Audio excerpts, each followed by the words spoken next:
as well as types to get a very diverse look, which is of course affected by how dense you want the area to be. So in this case, let's have a mixture of low density commercial, some mixed use and plenty of row housing. So knowing that the mixed use is going to spawn some corner lots, but that the low density can also spawn some corner lots, let's try and utilize some of that primarily on the corner lots. And we'll fill in some medium density row housing for the rest of the lots. And we already have a bit of a problem that we'll have to deal with.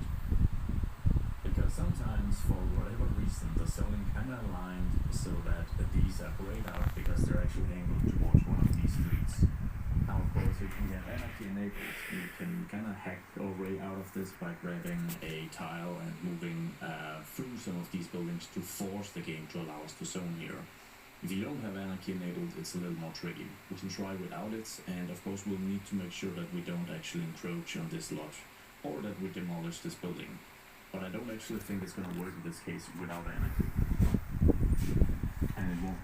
So if we just delete these and we enable anarchy, then unfortunately that's just going to be unnecessary to fixing this. Otherwise you could just place, some parking lots or maybe a small park. And I actually think there's a parking lot that is just the right size in the vanilla game. Yes, this one.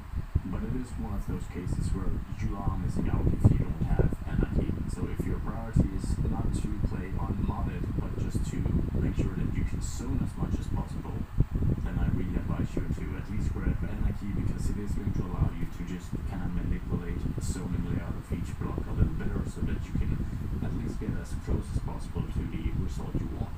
But I guess that should actually showcase the difference. So if we remove the parking lot again and we do make sure we have anarchy enabled, what we can of course do is that we can grab these pathways and we can move them into these buildings and these zoning tiles without actually destroying the stuff that's growing here, and then we'll be able to zone this up.